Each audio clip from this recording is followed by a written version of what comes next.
I see myself as a Los Angeles-based visual artist. Also, I'm a figurative artist, so everything I do surrounds itself around the figure. So if it's painting or drawing a body, or wrapping a body in something, or painting on a body, or documenting a body, it deals with human beings and human interactions. The work is constantly dealing with the figure.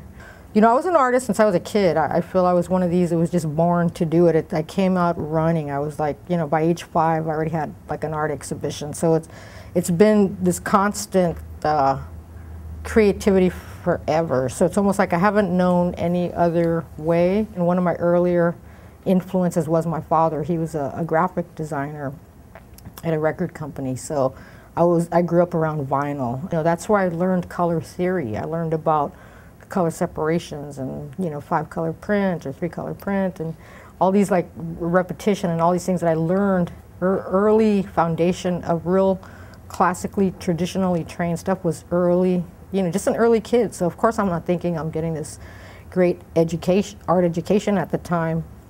But as I look back now, I find that I still use a lot of those early references to create what I'm doing today. LA has been the basis for the creativity, so it's always been coming from a Los Angeles-based visual artist, so that's always been my output, my input and my output.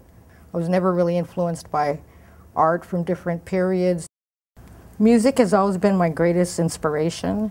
Music, food, for instance, I like food and I like music.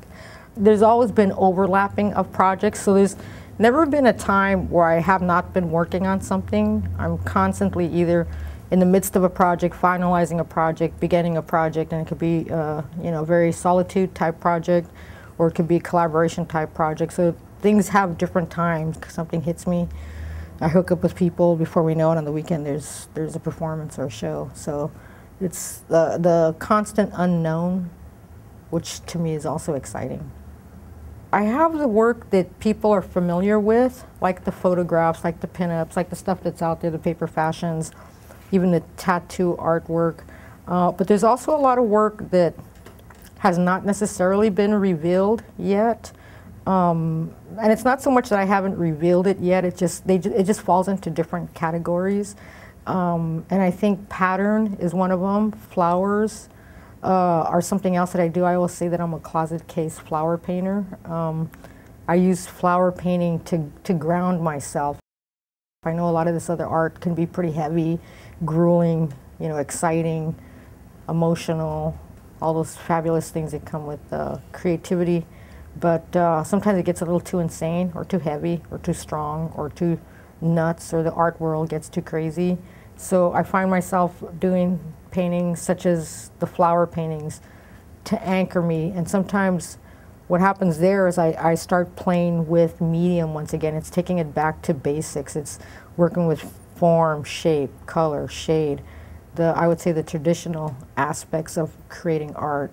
And maybe that's why the stuff becomes so precious, because I am dealing with strictly the process and what it takes to make a piece of artwork. I've just always created because I need to create. I created for multiple reasons. You know, it could be an upcoming exhibition. It could be something that's stirring up in me that needs to get out. It could be something I needed to calm me down. Validating myself isn't something I've necessarily been real concerned about. But when I do get involved in certain projects where I realize people are really paying attention and very much aware of stuff that I've done over the years, it's a pretty interesting place to be.